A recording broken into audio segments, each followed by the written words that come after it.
저는 얼마 전 줏대없는 남편놈과 이혼한 여성입니다. 생각보다 참을성 많은 제가 이혼에 이르게 된 과정을 이렇게 이야기하는 건 저 나름대로 이 이혼의 종지부를 찍고 싶기 때문이에요. 사실 여전히 저는 이 남편 때문에 얻은 남성 불신 때문에 너무도 고생하고 있는 중이거든요. 이혼만 하면 다 잊고 정말 혼자, 아니 애랑 둘이서 잘 살 줄 알았는데 그것이 그리 쉬운 일이 아니더군요. 이제는 이미 끝난 일인데도 여전히 저를 괴롭히고 있거든요. 아무것도 하지 않고 멍하니 있을 때나 가끔씩 아이가 아빠에 대한 이야기를 할 때면 생각만으로도 우라통이 터져서 미쳐버릴 것 같아서요. 친구에게 이야기했더니 차라리 다 털어놓으면 마음이 편해지지 않겠냐는 생각으로 사연 글을 써봅니다. 저와 남편은 같은 직장에서 일하는 동료로 만나서 결혼했어요. 동갑이었기 때문에 제가 실제적으로는 더 오랫동안 회사에서 근무를 하고 있는 상황이었고, 남편은 저희 회사에 들어오기 전에 벌써 두 군데 회사를 거쳐 들어온 상황이었어요. 남편은 느긋하고 쾌활한 성격의 분위기 메이커였어요. 옆에 있기만 해도 주변 사람들이 즐거워했으니까요. 그렇지만 일을 잘했냐고 물어본다면 글쎄요 라는 답밖에 못할 정도로 일은 못했어요. 제가 옆에서 봤을 때는 못한다기보다는 따분해하고 금방 흥미를 잃을 것 같다는 느낌이 더 컸죠. 당시에는 젊은 사람에게 회사라는 게 다 그런 거라고 생각했기에 별로 큰 문제 삼지 않았어요. 하지만 지금 돌이켜보면 남편은 한 가지에 진득하게 붙어서 집중할 수 있는 사람은 아니었어요. 처음에 말한 그대로 줏대가 없는 사람이었거든요. 그래도 같이 있으면 즐거운 사람이었기에 남편이 제게 고백을 하고 청혼까지 했을 때는 당연히 받아들였어요. 결혼이라는 게 중요한 건 저도 알았지만 저도 처음 해보는 거고 상대방을 다 안다고 착각하고 있었거든요. 내가 그 사람의 모든 모습을 봤다고 또 알고 있다고 말이죠. 그렇게 맹신했던 대가는 결혼 후에 모두 지불하게 됐죠. 이런 상황에 시댁이라도 저와 마음이 맞았다면 제가 힘든 일도 없었을 텐데 시댁도 저와는 영 다른 세계의 사람들이었어요. 시어른들은 남편을 최우선으로 생각하는 사람이었어요. 물론 제 자식 귀엽고 사랑스러운 건 당연한 거지만 시부모는 좀 지나치다고나 할까요? 무슨 일이 벌어져도 남편보다는 제 탓을 하더군요. 저와 결혼하지 않았을 때는 도대체 누구 탓을 했을까 하는 그런 생각까지 들도록 만드는 분이었어요. 저와 직접적으로 연관된 일이 아님에도 언제나 제 탓을 하고 남편을 두둔하는 분들이었죠. 게다가 무엇보다 맞벌이를 그다지 좋아하지 않으셨고 그 시간에 제가 남편을 내조하고 육아를 해주길 바라는 분들이었어요. 하지만 그럴 수는 없었죠. 두 사람이 벌어도 수도권에서 살면 모자라게 되어 있거든요. 저희 친정이나 시댁은 고만고만한 데다가 저랑 남편 직장도 그리 좋은 곳은 아니라 많이 벌지도 못했으니까요. 현실적으로 안 되는 문제를 언제까지고 꼬투리 잡아 요구하시는 분들을 보며 이대로 결혼 생활이 잘 될까 싶은 생각도 들었었죠. 그리고 그런 고민에 확신을 더해주게 된 사건이 벌어졌어요. 결혼 후 4년 차에 일어난 일이었죠. 그때는 이미 첫째가 태어났고 저는 이제 막 육아휴직에서 복귀한 상황이었어요. 그런데 남편이 갑자기 며칠째 저한테 그런 소리를 하더군요. 당신은 내가 이 직장보다 더 좋은 곳에 갈 수 있을 거라고 생각하지 않아? 그게 무슨 말이야? 왜? 더 좋은 직장에서 오래? 오라면 가야지. 돈도 많이 주고 복지도 빵빵하면 두말 없이 돌아서서 가야지. 역시 그렇지? 왜? 어디서 연락 왔어? 뭔데 그런 걸 물어? 사실은 내가 공무원 공부를 생각 중이거든. 아무래도 안정적이고 길게 갈 수도 있고 복지도 좋잖아. 그래서 그러는데 당신이 좀 도와주지 않을래? 저는 천진난만하다 못해 멍청한 남편의 얼굴을 보며 당황했어요. 갑자기 30대 후반에 무슨 공무원 타령인지. 저는 어이없다는 얼굴로 말했죠. 공부는 무슨 공부야. 공무원 공부 시작할 생각하지 말고 차라리 일이나 계속해. 당신 잊었나 본데 우린 애가 있는 3인 가족이거든? 당신 공부한답시고 돈 안 벌면 내가 번 돈으로 생활해야 하는데 감당이 안 돼. 절대로 안 된다고.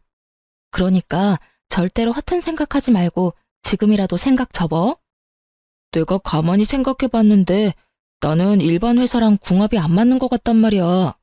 내 성격이랑 맞지도 않고. 누군 성격이 맞아서 이래? 아니, 젊고 결혼 전이라면 당신이 어디서 뭘 하든 상관 안 하는데 당신 지금은 애 아빠고 책임져야 할 가족이 있는 사람이야. 성격만으로 일 때려치우고 나간다는 건 정말 말도 안 되는 이야기라고. 게다가 직장 나오고 다음 계획이 공무원 공부라고? 그거 경쟁률이 몇 대 몇인지는 알고 이러는 거야? 아니면 나 일부러 엿먹으라고 이러는 거야? 결국 큰 소리가 나올 수밖에 없었죠. 그렇지만 남편의 요구는 계속됐어요. 그 주 주말에 시댁에 가서도 똑같은 말을 들어야 했고 저도 똑같은 말을 되돌려줬죠. 철벽 치듯 하는 저를 보더니 시모가 한마디 하더군요. 예, 무슨 이야기인데 이렇게 안 된다고만 하니? 무슨 일 있어? 저는 이때다 싶어 시모에게 말했어요.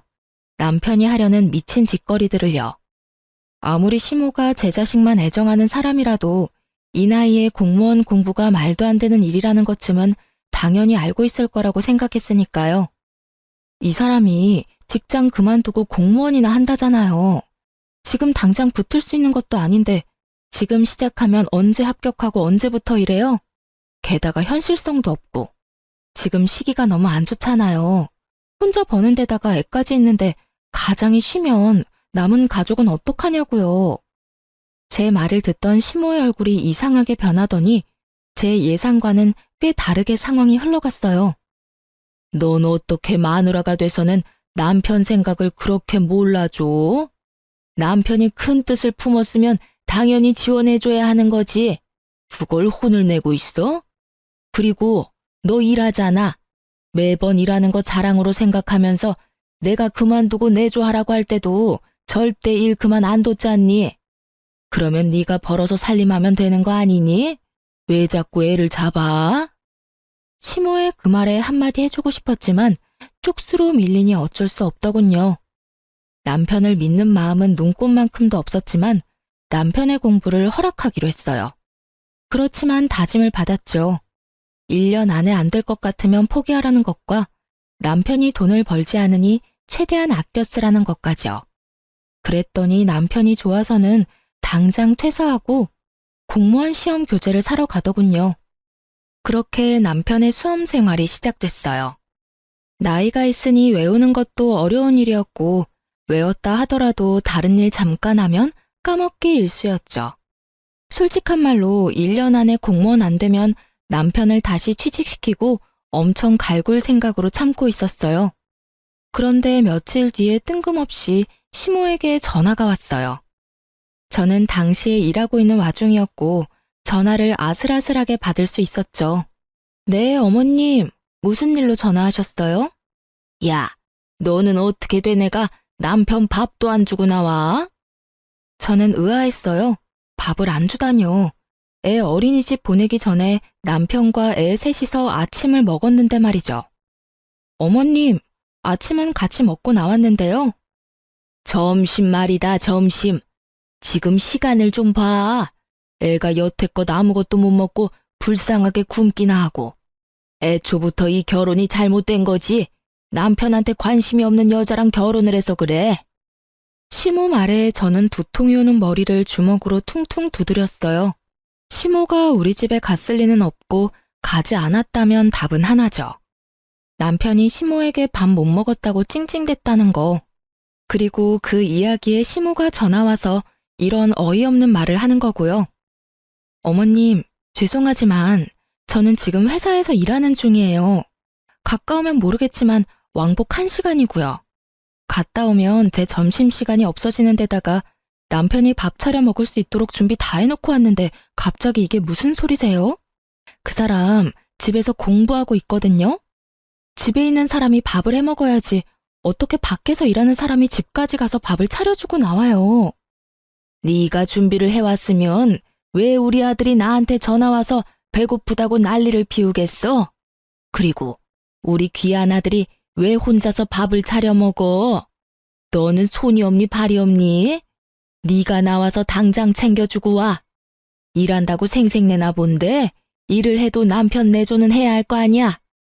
우리 아들 지금 공부하고 다닌다고 너 무시하는 거야? 시모 말 들어보니 남편 놈이 배고프다고 시모에게 전화해서 떽떽거린 모양이었어요. 집안이 어떻게 되어 있는지도 모르고 무작정 저한테 전화해서 저부터 족치는 시모를 보며 팔이 너무 안으로 그것도 아주 기형적으로 굽은 게 틀림없어 보였어요. 공부한답시고 돈도 벌지도 않는 축내기만 하는 남편 놈에게 제가 집에까지 가서 밥을 차려줘야 할 이유가 하나도 없었잖아요. 오히려 제가 열받아서 내쫓지만 않으면 다행인 일을 무슨 생각으로 제 탓을 하는 건지 저는 시모에게 따지려다가 참았어요. 시모가 뭘 알겠나. 남편 놈이 시모에게 언지를 준 게 더 잘못된 거라고 생각했거든요. 그래서 그날 저녁에 남편과 한판 뜨기로 결정했어요. 열을 받은 채로 집에 들어가는데 정말 났던 화가 폭발할 정도로 집안이 엉망진창이었어요. 혼자서 공부만 하고 있던 남편이었어요. 애는 제가 출근하는 길에 어린이집에 보냈었죠. 그런데 집에 도착했는데도 애가 보이지 않더라고요. 우리 애 어디 갔어? 어린이집에서 안 데리고 왔어? 내가 왜 데리러 가? 당신이 여태까지 데리고 왔으면 끝까지 당신이 데리고 와야지. 왜 나한테 그걸 시켜? 나 안 보여? 지금 공부하느라 바쁘잖아. 남편 놈은 공부하는 자리에 앉아 있었지만 거실 테이블과 소파, 탁자 위에는 남편의 흔적이 고스란히 남아 있었어요. 과자 봉투와 음료수병, 커피를 마시고 씻지 않은 컵까지. 제 눈에는 남편이 오늘 하루 놀고 먹은 결과만 보였죠. 게다가 애도 데리고 오지 않다니 화가 머리끝까지 났어요. 당신한테 공부하라고 한 건 맞지만 상식적으로 집에서 공부만 하는 거면 애는 당신이 좀 데리고 와야 하지 않아? 애 어린이집이 아파트 단지 내에 있는데 거리가 멀지도 않은데 왜 매번 내가 데려올 때까지 기다리는 거냐고. 내가 항상 늦어서 어린이집에 죄송하다고 말하며 애 데리고 오는 거 알고 있으면서 이 시간까지 애를 그냥 놔두는 게 말이나 돼? 애가 있으면 시끄러워서 공부가 안 돼. 그래서 안 데리고 온 거고. 좀 그런 거로 나한테 짜증내지 마. 나도 열받으니까. 남편의 그 말에 뒷골이 확 당기더군요. 자기가 뭔데 열이 받아요? 이 상황에 열받을 사람은 저 말고 없잖아요. 결국 저도 남편에게 한마디 했어요. 당신 공부하라고 그냥 놔둔 건 당신이 하고 싶은 거 마지막으로 하게 해주려던 것뿐이야. 그런데 당신이 공부한다는 핑계를 대면서 이 집안에서 아무런 일도 하지 않으려고 하는 건 용납 못해. 무슨 말이냐고? 이 집은 전세이긴 하지만 내 집이고 돈 버는 사람도 나뿐이거든? 앞으로 적당히 하지 않으면 쥐뿔도 없을 거라는 이야기야. 적당히 눈치껏 알아서 하지 않으면 나도 당신처럼 일 그만두고 공기업이나 확 준비해 버릴 테니까. 그러면 아무도 돈 못 벌고 우리 셋 나란히 이 집에서 아사하는 거야. 알았어? 소리를 지르는 제 모습이 생소했는지 남편이 연신 당황한 표정으로 어색해하고 있기만 하더군요. 저는 남편에게 말했죠. 당신이 공부를 한다고 해서 우리 집안일에서 벗어난다고는 생각하지 마. 진짜로 그렇게 생각하고 있는 거면 당신이랑 내가 왜 같이 살아? 부부는 함께 사는 사이지 한 사람이 희생하는 관계는 아니잖아. 나한테 이 짐 저 짐 다 얹어두고 싶으면 차라리 한마디만 해. 바로 이혼하자고. 이혼 안 할 거면 당신도 어느 정도 희생해. 지금 현재도 나만 희생하고 있는 거 알고는 있지? 결국 제 말에 남편이 쫄았는지 그 뒤로는 그런 막무가내 짓은 안 하더군요. 그리고 어지럽혀 두었던 식탁이며 거실도 집에 올 때는 다 정리가 되었죠. 그제야 사람 사는 집처럼 보였어요. 솔직하게 말해서 남편이 일을 하지 않으면 제가 조금은 편해질 줄 알았는데 제가 더 불편해질 줄은 몰랐거든요. 게다가 남편이 일을 그만뒀으니 저라도 많이 벌어보려고 야근을 많이 잡아놓은 터라 피곤함마저 가득했으니까요. 그렇지만 이렇게 고생해보면 남편도 곧 제정신 차리겠지 하는 마음으로 버텼어요. 그렇지만 그만두겠다고 하지는 않더군요. 오히려 더 오기가 생긴 것처럼 예전보다 더 열심히 하더군요. 그래, 뭐 이것도 괜찮겠다 싶었어요. 차라리 진짜 공무원이 되면 제가 힘든 일이 없어지게 될지도 모르니까요. 그런 생각으로 남편을 놔뒀어요. 다만 그 이후로는 일하지 않으면 사람 대접을 하지 않겠다고 하니 남편이 설거지며 아이 등 하원은 시켜주더군요.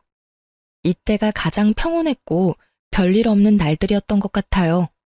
그 뒤에는 제 상상을 초월하는 일이 벌어졌거든요.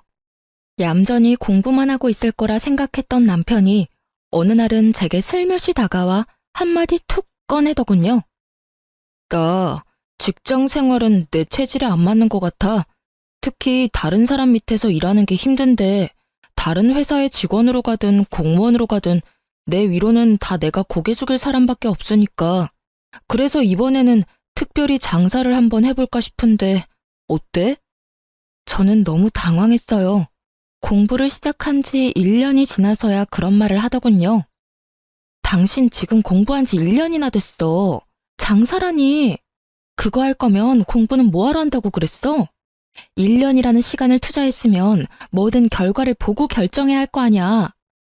결과보다는 내 성격이 그런 것 같아. 어차피 공무원도 계급사회인데 내가 적응 못할 것 같거든. 그럴 바엔 차라리 내가 사장인 자영업자가 되는 게 나을 것 같아서. 말을 한 번 내뱉었으면 좀 지켜. 당신이 하는 생각에 이리저리 휘둘려야 하는 내 생각은 안 해? 1년째 혼자 집안 살림하며 돈 쓰고 있는데 당신은 나한테 미안하지도 않아? 미안하게 생각하니까 장사를 하겠다는 거잖아. 내가 그런 성격이 아닌데 어떻게 하고 싶지 않은 걸 시켜? 내가 하라고 했어? 난 분명히 처음에 당신 공부하고 했을 때 말렸거든? 한참 공부시켜 놓으니까 이번에는 뭐? 장사? 난 절대로 그거 허락 못해. 차라리 지금 공부를 계속하던지 해. 아, 이래서 당신이랑은 대화가 안 된다고. 알았어. 내가 대충 알아서 할 테니까 당신은 신경 쓰지 마. 신경이 쓰이지 않을 리가 없잖아요. 그날 이후로 저는 남편의 일거수일투족에 신경을 썼어요. 뒤를 쫓는 정도는 아니었지만 그래도 이 사람이 무엇을 하고 있는지 정도는 알아야 한다고 생각했어요. 사고 치기 전에 막아야 한다는 일념으로 말이죠. 그런데 한창 남편이 공부도 팽개치고 열심히 여기저기 움직이더군요. 그러더니 장사 이야기가 나온 지 한 달 만에 저한테 말하더라고요. 당신 돈 좀 있어?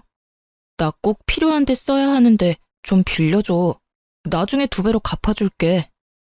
무슨 일이야? 설마 또 장사 때문에 돈 빌리는 거면 난 절대 못 줘. 난 승산 없는 일에는 투자 안 해. 승산이 왜 없어? 이번에 친구 정훈이 좋은 아이템 가져왔거든? 당신도 들으면 진짜 혹할 것 같은데. 지금 가게 리모델링에 돈이 좀 쪼들려서 그래. 당신이 좀만 도와주면 안 될까?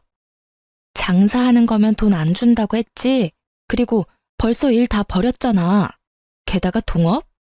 그리고 리모델링이면 이미 가게가 들어섰다는 건데 가게 세울 돈은 어디서 났어? 내가 받은 퇴직금 좀 넣었지. 그리고 모아뒀던 돈도 넣었고. 저는 제 귀를 의심할 수밖에 없었어요. 남편이 가지고 있던 돈을 다 털어넣었다는 말이었거든요. 모으고 있던 돈과 퇴직금까지 털어낸 남편은 정말로 빈털털이었어요. 그런 남편이 제게 돈을 더 요구하니 속이 터졌죠. 그 가게가 어떤 가게인지는 모르지만 일단 저는 제 인생에만 집중하기로 했어요. 그 말은 돈을 빌려주지 않았다는 뜻이죠. 제가 돈을 빌려주지 않으니 남편 놈이 아주 열받는다는 표정으로 저한테 눈으로 욕을 마구마구 하더라고요. 그러나 더 이상 달라고 요구하지 않고 사라졌어요. 저는 남편이 어디로 갔는지 알 수 없었지만 어디든 제발 제정신 차릴 수 있는 곳에 가길 바랬어요. 그리고 한 달 정도 지났을 때 시모가 제게 전화를 했어요. 네, 어머님, 어쩐 일로 전화하셨어요? 너 얼마 전에 빌려간 4천만 원은 언제 갚을 거니? 돈을 갚으라고요? 금시초문인 일이었죠. 저는 시모에게 돈을 빌린 적이 한 번도 없었거든요. 게다가 4천만 원은 큰 돈이었죠. 그래, 네가 우리 아들 시켜서 돈 가져갔잖아. 이번에 전세 계약할 때 집주인이 4천만 원 올려받게 됐다면서? 저는 그런 말을 한 적이 없었거든요. 어머님, 혹시 그 돈을 준 계좌는 그 사람 계좌인가요? 그래, 아들 앞으로 보냈다. 몇 달 있다가 이자까지 쳐서 보내준다고 했잖니. 그런데 가만히 생각해보니까 그렇게 큰 돈을 그냥 빌려준 게 좀 그래서 말이야. 와서 차용증이라도 써야 할 것 같아서. 시간 되면 아들이랑 집에 좀 오거라.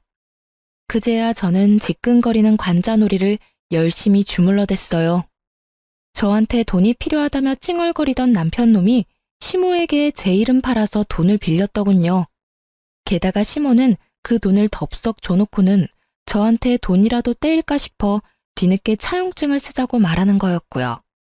저는 일단 시모에게 진실을 알려줬어요. 어머님, 그 돈 남편 계좌로 줬으니까 아시겠지만 저는 이 상황에 대해 아는 게 없어요. 그리고 전세는 아직 재계약 이야기도 안 나왔고 집주인에게 연락도 없었거든요. 제 명의로 계약했으니 연락도 저한테 올 텐데 그럴 기미도 없어요. 그럴 시기도 아니고. 게다가 저는 그 돈 구경도 못했어요. 돈이 어디로 갔는지 알고 싶으면 남편에게 물어보세요. 뭐? 그럼 우리 아들이 나한테 거짓말을 하고 그 큰 돈을 가져갔다고? 말이 되는 소리니? 걔가 뭐 때문에 그런 짓을 하겠어? 너 설마 아들이랑 나 사이 이간질하려고 그러는 거니? 바빠서 그럴 틈도 없어요. 어쨌든 남편 오면 물어보세요. 그렇게 이야기하다가 아차 싶었죠. 혹시 남편이 또 시모에게 거짓말하면 어쩌나 싶은 생각에 말했어요. 혹시 모르니까 오늘 저녁에 제가 남편 데리고 시댁 갈게요. 어머님은 기다리고 계세요. 저는 그날 저녁 남편이 들어오자마자 시댁으로 향했어요. 그리고 시모 앞에서 남편에게 물었죠. 오늘 어머님이 나한테 돈 4천만 원 갚으라고 하시더라고. 그런데 난 돈을 빌린 기억이 없거든? 당신이 그 돈 받았다는데 어떻게 된 건지 알려줘. 그래, 아들아, 뭔가 잘못된 거지? 네가 나한테 거짓말을 할 리가 없잖아. 왜 네가 돈을 빌리는데 거짓말을 해?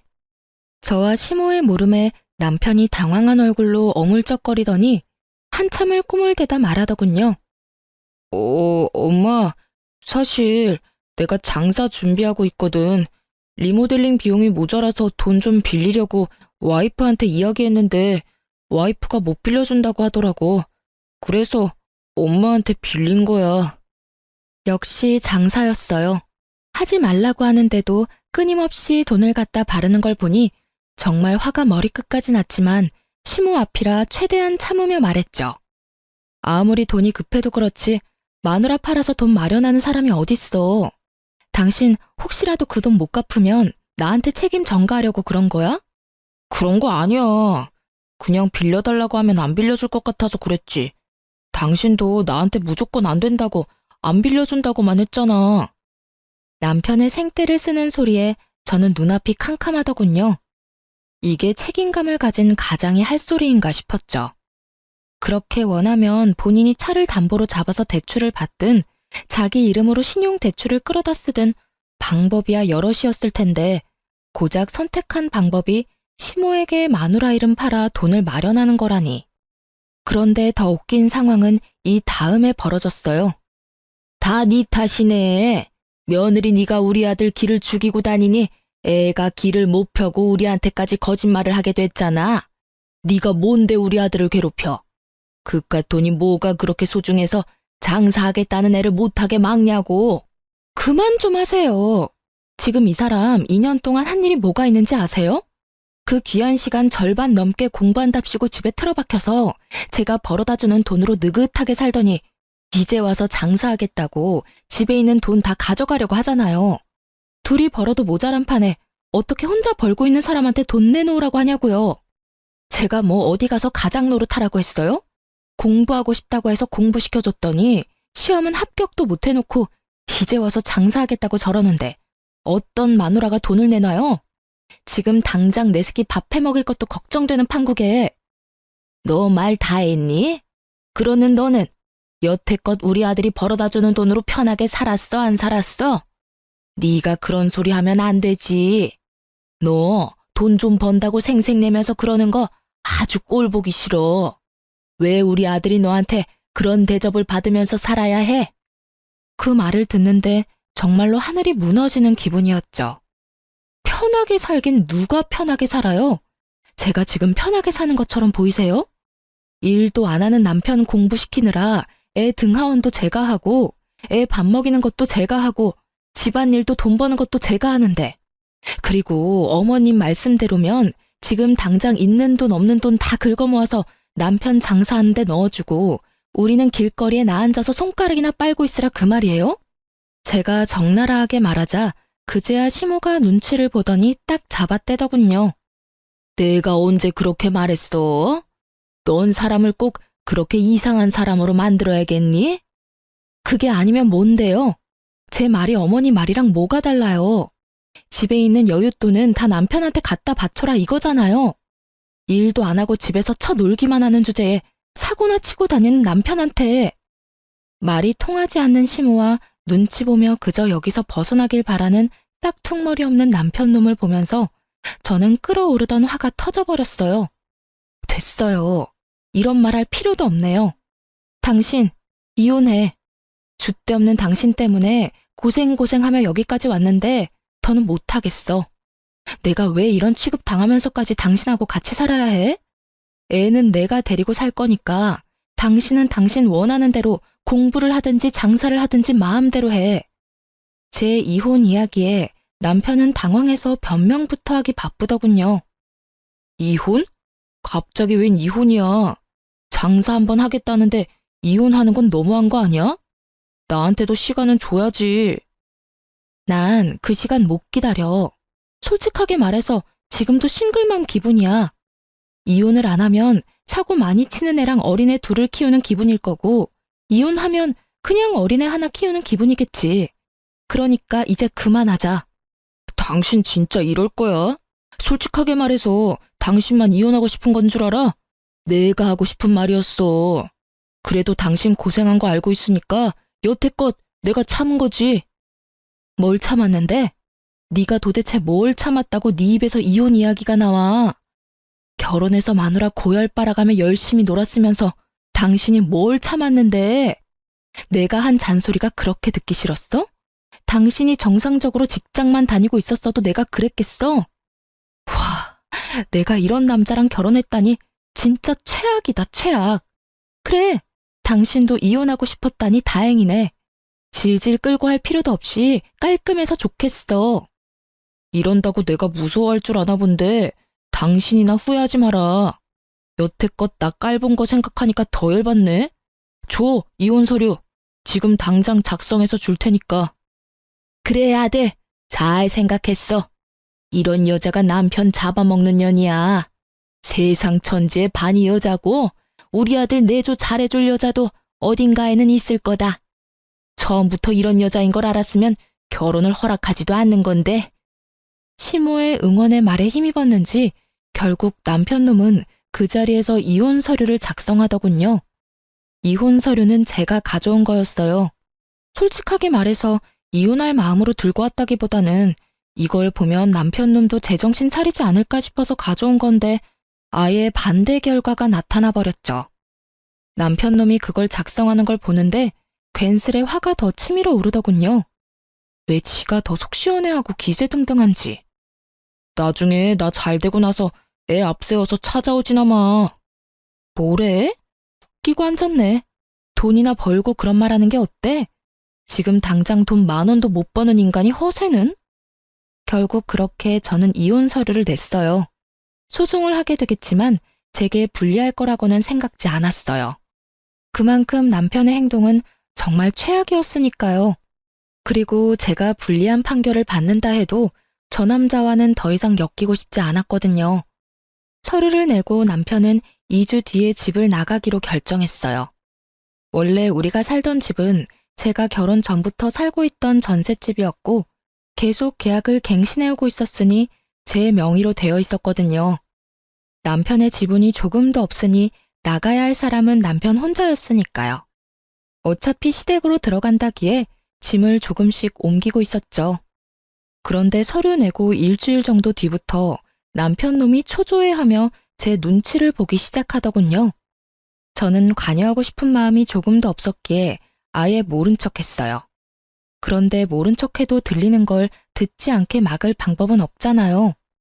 그런데 전화통을 계속 받지 않는 누군가에게로 연락하는 걸 봤죠. 쎄한 기분이 들었어요. 알고 보니 남편과 동업한다던 친구가 잠수를 타서 연락이 안 되는 데다가 리모델링하고 있던 곳은 완전 남의 가게였던 거예요. 한마디로 사기를 당한 거였죠. 어차피 저는 이혼을 할 사람이고 저는 애를 데리고 있잖아요. 남편 놈이 저 상태면 위자료는커녕 아무것도 못 받겠다 싶어서 시모에게 전화를 했어요. 네가 무슨 일로 전화니? 나는 할 말 없다. 이미 우리 아들이랑 이혼하기로 한 거 잊었어? 나한테 이혼은 실수였다고 말하기만 하면? 그런 거 아니에요. 어머님 아드님이 사기를 당한 것 같네요. 동업한다는 친구가 연락이 안 되는 것 같아요. 본인 퇴직금이며 모아둔 돈도 다 장사 미천으로 동업자에게 갖다 바친 모양인데 어머님 돈도 거기 들어가 있지 않나 싶어서요. 제 말에 갑자기 수화기 너머로 목소리가 뚝 끊기더군요. 사기?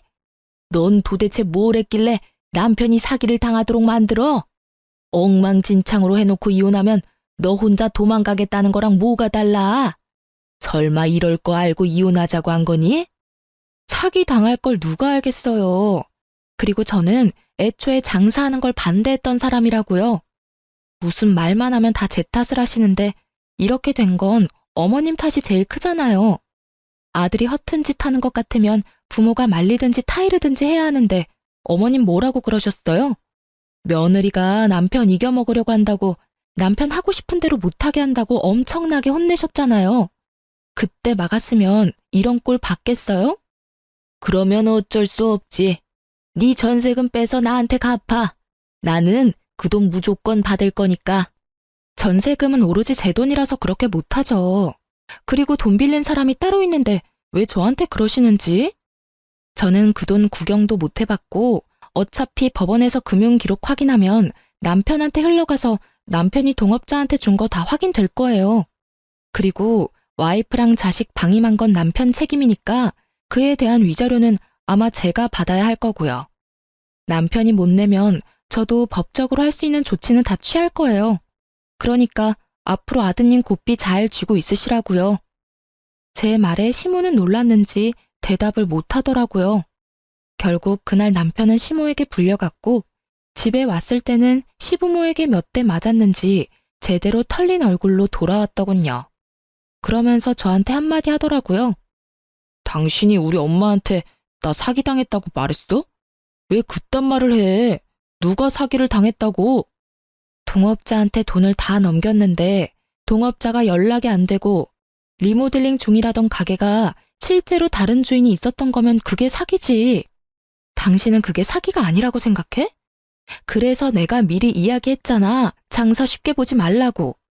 그리고 제대로 할 거였으면 돈이 어디서 어떻게 흘러가는지 정도는 당신이 확인하고 같이 돈 쓰는 자리에 있었어야지. 동업자한테 다 맡겨놓고 당신 혼자 편하게 있으면서 장사를 한다고? 내가 처음에는 당신이 줏대가 없는 사람이라고 생각했는데 그게 아니었어. 당신은 세상 모든 일이 그냥 쉽게 보였던 거지. 그래서 매번 뭐 하나 잃어보지도 못하고 딴 거 찾고 그래서 이렇게 사기도 당하잖아. 제 말에 전곡을 찔렸는지 남편 놈은 가만히 저만 째려보더군요. 째려보면 뭐 어쩔 건데. 나 째려보고 있으면 동업자가 갖고 나른 당신 돈이 나올 것 같아? 이러고 있을 시간에 그 동업자 찾으러 다니는 게 훨씬 낫지 않겠어? 어차피 일도 없고 공부도 안 하고 한가했잖아. 애를 보기를 해, 집안일을 하기를 해. 아무것도 안 하는데 뭐하러 여기서 전화통만 붙들고 있는지 당최 이해가 안 돼서 말이야.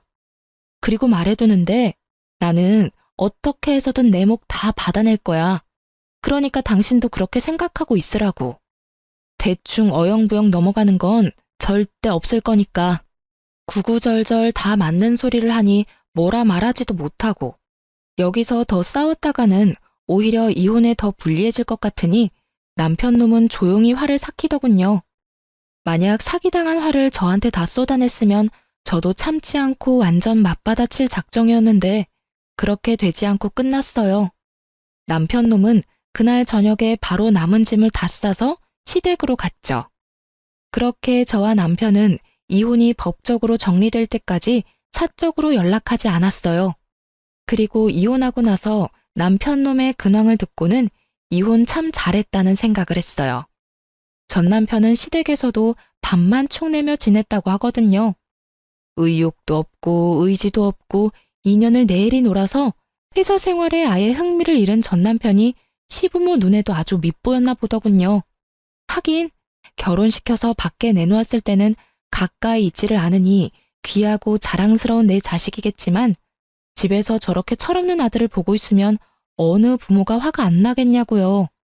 게다가 전 남편이 일을 하지 않고 백수로 지내니 저에게 와야 할 양육비가 오지 않게 된 거죠.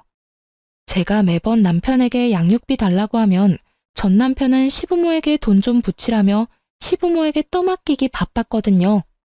그게 1년이 넘게 지속되자 시부모님들도 알게 된 거죠. 남편이 인간 말종이라는 걸요. 결국 비난의 화살은 제가 아니라 본인들 아들에게 돌아갔고 전 남편은 시부모 등살에 못 이겨 결국 알바를 시작했더군요. 취직을 하려니 공백기가 좀 있는 데다가 본인도 이제 회사 생활이 영 맞지 않다고 생각했는지 아니면 여가 시간을 즐기고 싶었는지 파트타임 알바를 다니고 있더군요. 그리고 일하고 나서 얼마 안 돼서 저한테 연락이 왔어요. 여태까지 한 번도 애를 보러 오지 않았던 놈이 갑자기 애가 보고 싶다고요. 애가 보고 싶다는 아빠를 외면할 수는 없으니 일단 만날 약속을 잡았어요. 그런데 이놈이 만나자마자 어이없는 말을 하더군요. 나 얼마 전에 일자리 구했어. 일도 지금 하고 있고. 지금 생각해보면 나 생각하고 걱정해주는 사람이 당신뿐이었는데 내가 왜 그랬나 모르겠어. 우리 이혼 다시 한번 생각해보지 않을래? 이대로는 내가 너무 미안해서 그래. 당신한테도 아이한테도. 일자리 구했으면 열심히 일해서 양육비나 보내줘.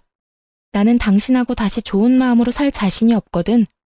솔직히 당신이 변했다고 해도 이미 내 안에서 당신이라는 사람은 애한테 신경도 안 쓰고 자기 좋을 대로 사는 사람으로 고정되어 있으니까. 그냥 한순간의 일탈이었다고 생각하면 안 돼? 나도 나쁜 의도로 그런 건 아니잖아. 다 우리 가족 잘 되라고 한 선택이었는데 그게 잘 안 됐을 뿐이고. 만약에 내가 한 선택들이 다 잘 됐다면 당신도 나와 이혼하지는 않았을 거 아니야. 아니, 그래도 나는 당신이랑 이혼했을 거야. 당신이 착각하고 있는 것 같은데 내가 확실하게 말해줄게. 당신이 잘 되고 못 되고를 떠나서 당신이 한 선택들은 나랑 애를 생각하면 선택할 수 없는 일들 뿐이었어. 와이프를 일하게 하고 애도 돌보지 않고 하지 말라는 것만 골라서 한 모든 것들이 말이야. 그러니까 한마디로 너는 네 생각만 하는 이기적인 놈이라 이거지. 그러니까 다시 이혼해도 넌 똑같이 이기적인 선택을 할 거야. 그리고 당신이 변했다 해도 나는 다시는 너한테 안 가. 내가 아닌 다른 사람과 잘해봐. 나는 2번을 당했으니까 3번은 당하고 싶지 않거든? 내 인생을 걸고 그런 도박을 하라는 건 좀 너무하지 않냐? 제 말에 강한 비난을 읽었는지 남편은 다시 입을 꾹 닫더군요. 제가 넘어올 줄 알았나 봐요. 그렇게 남편은 애를 보는 둥 마는 둥 하고 돌아갔어요. 그리고 그날 저녁에 시모에게서 전화가 왔어요. 이번에는 또 어떤 탓을 하려나 싶어서 전화를 받았죠. 그래, 잘 지내니? 애도 잘 지내지? 오늘 아들이 왔다 갔지 않아? 네, 다녀갔어요. 저는 긴 말하고 싶지 않았어요. 전 남편이 재혼 이야기 꺼낸 것도 하고 싶지 않았고요. 그런데 시모가 그러더군요. 네가 우리한테 서운한 마음인 건 잘 알아. 그렇지만 너희는 가족이잖니? 우리 아들 저렇게 집에서 처량하게 있는 거 보니 딱하고 안 됐어. 나도 그렇고 아들도 그렇고 다시는 너 하는 말, 너 하는 일에 토달지 않겠다 다짐하마. 그러니까 우리 아들 좀 다시 데려가, 응? 저는 이 대목에서 웃을 뻔했어요. 같이 살아보니 자기 아들이 어떤 인간인지를 알았던 모양인지 빠르게 저한테 보내고 싶어서 안달이 났더라고요. 그런데 제가 받아줄 리가 없잖아요. 이제 와서 입 싹 닫고 다시 데려가라는 건 좀 너무하시지 않나요? 그렇게 자랑스럽고 사랑스러운 아드님이면 어머님이 직접 데리고 있는 게 맞는 거 아닐까요? 솔직하게 말해서 저는 자기만 소중하게 생각하는 남자는 필요가 없거든요. 아무리 답답해도 어머님한테는 아들이니까 이해하고 넘어갈 수 있겠지만 저는 생판 남인데다가 그 사람 때문에 피해만 본 사람인데 제가 왜 그 사람을 데려가요? 그 사람이 저와 아이를 가족으로 생각했으면 잘하던 일 때려치우고 공부한답시고 백수돼서 돈을 축내는 일을 했겠어요? 와이프가 하지 말라고 단단히 일렀는데도 장사해보겠다고 있는 돈 다 때려받고 사기 당할 일 만들었겠어요? 사기치려는 놈한테는 못 이긴다는 거 알아요. 그러면 그 동업자라는 사기꾼 말 듣기 전에 마누라 말을 조금이라도 귀담아 들었으면 이런 일이 없었을 거잖아요. 제가 왜 어머님을 위해서, 전 남편을 위해서 다시 재혼이라는 희생을 해야 할지 모르겠네요.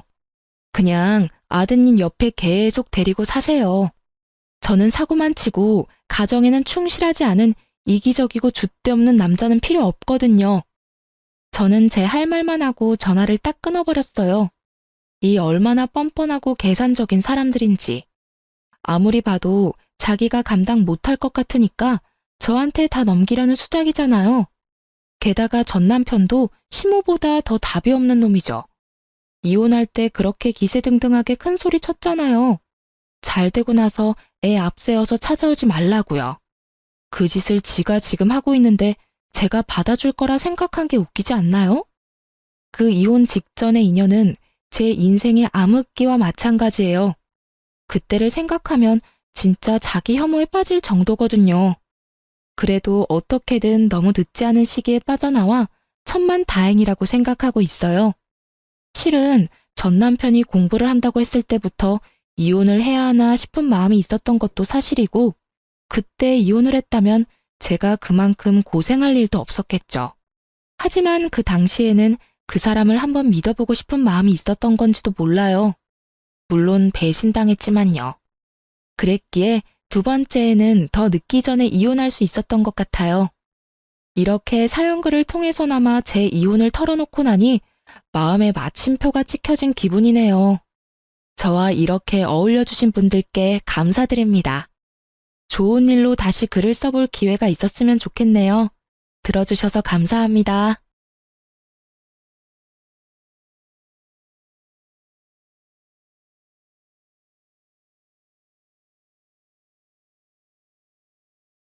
전 쓰레기 같은 전 남편 덕분에 성공한 사업가가 된 40대 돌싱녀입니다. 이혼을 한 지도 시간이 꽤 흘렀고 그래서 그런지 잊고 지낸 시간이 많았는데 아이스 아메리카노를 테이크아웃해서 마시다 이 커피 때문에 울고 웃었던 결혼 생활이 문득 떠올라 사연을 쓰게 되었어요. 긴 이야기가 될 수 있지만 한번 들어보실래요?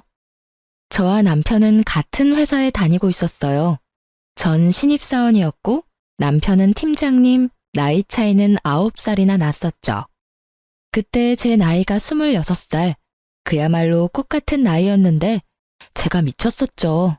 이상형도 아닌 남자와 사랑에 빠져 결혼까지 하게 되었으니 말이에요. 그땐 눈에 콩깍지 단단히 낀 것인지 글쎄 이빨에 고춧가루 낀 모습도 멋있어 보였으니 말 다 했죠 뭐. 전 어릴 적 부모님이 이혼을 하셔 엄마가 절 혼자 키워주셨는데 그래서 그랬던 것인지 때론 연인 같고 때론 아빠 같은 남편이 좋았고 저도 모르는 사이에 참 많이 의지했어요.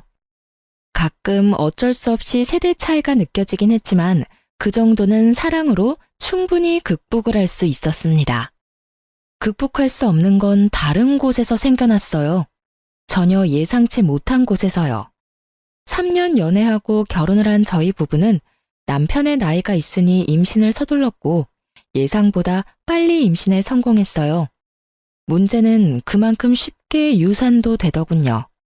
1년 동안 2번, 한 번은 계륵 유산으로 특별한 증상이 없어 검진날 병원에 가서야 알았고 두 번째는 임태기 두 주를 확인하고 달려간 산부인과에서 자궁의 임신이란 말을 들었죠. 전 겁이 났어요. 습관 유산으로 이어질까 봐요. 상상만으로도 끔찍했어요. 여보, 그러지 말고 회사 그만두는 건 어때? 응? 회사를? 그래, 당신 요즘 너무 힘들어 보여. 충분히 좀 쉬면서 몸 관리도 해. 아무래도 회사 다니면 알게 모르게 스트레스도 많이 받고 여러모로 집에서 쉬는 게 좋을 것 같아. 어때? 아무리 그래도 첫 회사이기도 하고 사실 아기 낳으면 회사 생활 다시 하기 힘들 텐데 아무래도 이대로 그만두긴 좀 아쉽기도 해. 그리고 아기 태어나기 전에 돈도 같이 벌어두면 좋잖아. 돈 걱정은 말고 내가 있는데 돈 걱정을 왜 해? 그리고 아기 낳고도 회사 다시 다니면 되지. 우리 엄마도 있고 장모님도 계시잖아. 일단 임신부터 생각하자. 이러다 또 잘못되면 당신 몸에 큰 문제 생길까봐 걱정되어서 그래. 알겠어. 그렇게 하도록 할게. 결국 전 남편의 권유대로 회사를 그만두게 되었죠. 한동안은 좋았어요. 대학교를 다니면서도 아르바이트를 쉬어본 적이 없었는데 쉬게 되니 이유가 어찌 되었든 좋긴 하더군요. 하지만 몸이 편해진 대신 정신이 힘들기 시작했어요.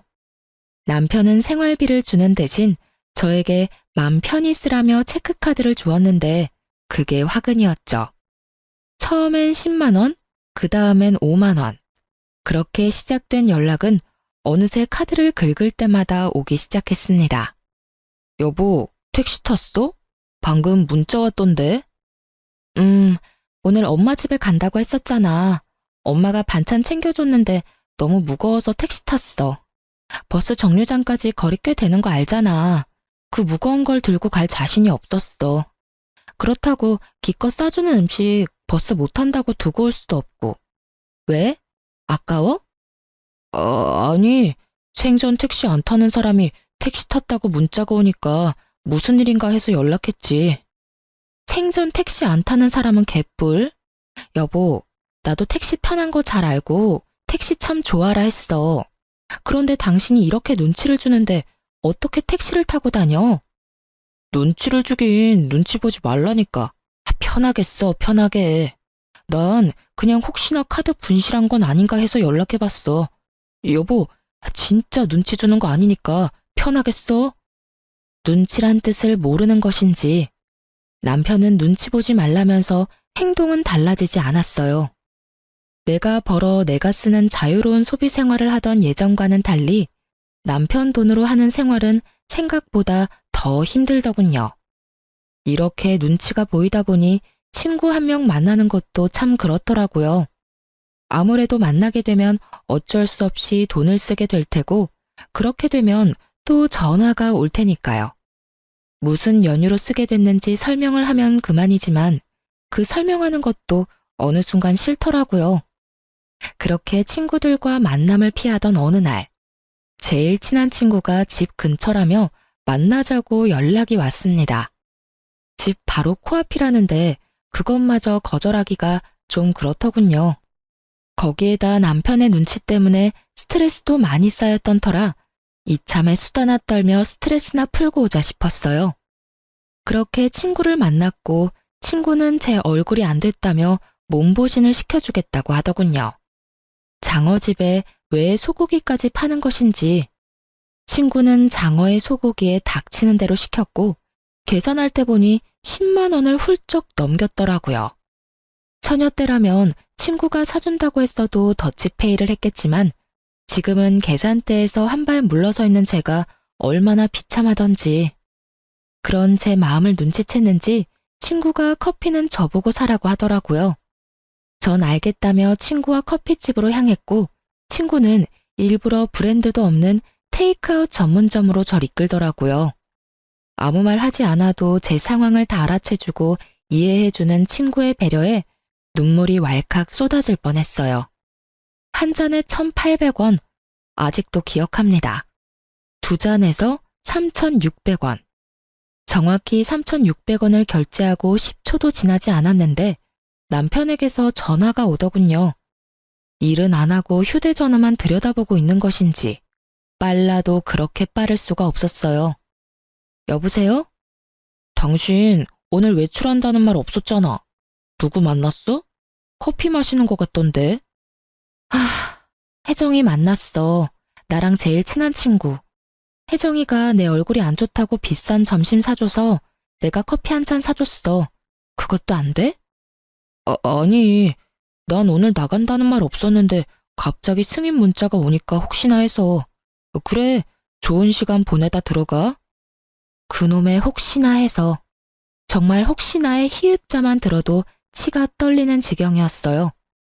전 그날 결국 폭발을 해버렸고 남편이 돌아오자마자 분노의 랩을 쏟아냈어요.